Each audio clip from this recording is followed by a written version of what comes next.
என்னதான் எந்த ஊர்ல போய் எங்க டீ குடிச்சாலும் சரிடா, நம்ம படையப்பா டீ மாதிரி இல்லடா.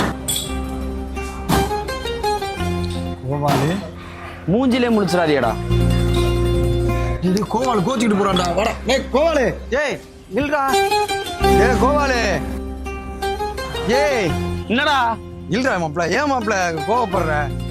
என்ன மாப்ள, நான் போன் அடிக்க சொன்னேன்டா, இப்ப அடிக்காம விட்டுருக்கான்டா. சாரி மாப்ள, கோவப்படா மாப்ள. உங்க சவகாசமே வேணாம்ன்றா ஒதுங்கி போய்கிட்டு இருக்கேன். விடுறா முத. ஏய் நான் இனிமே எங்க போனாலும் உன்னை கூட்டிட்டு போறேன்டா. பாத்ரூமே போனாலும் உன்னை கூட கூட்டிட்டு போறேன் மாப்ள. மாப்ள போன் அடிச்சாவும் சொல்லிடுவேன் மாப்ள, பாத்ரூம்ல இருக்கேன்னு. ப்ளீஸ் மாப்ள, கோவப்படா மாப்ள, சாரி மாப்ள. நீ சாரி கேட்டா நான் சரியா இருந்தமோ? பின்ன என்னடா பண்ணணும்னா? என்னை விட்டுட்டு நீ டீ குடிக்க போறீல, இப்ப இதுவே இவன் இடத்துல நான் இருந்து நம்ம அவனை கூப்பிடாம டீ குடிக்க போனது அவனுக்கு தெரிஞ்சு அவன் என்னை மாதிரி கோவப்பட்டு இப்படி வந்தான்னா நீ அவன்கிட்ட சாரியா கேப்ப? அவனை கூட்டிட்டு போய் டீ இல்லைன்னா பிரியாணி ஏதாவது வாங்கி கொடுத்து சமாதானப்படுத்திருப்பேன்.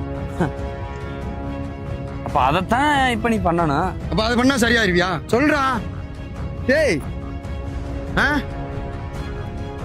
வா மாப்ள, போ பிரியாணி வாங்கி தரேன்.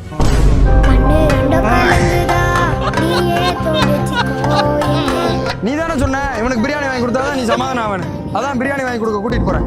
அவனை கூட்டிட்டு போய் டீ இல்லைன்னா பிரியாணி ஏதாவது வாங்கி கொடுத்து சமாதானப்படுத்திருக்கேன். போகட்டும் பிச்சை உசுதானே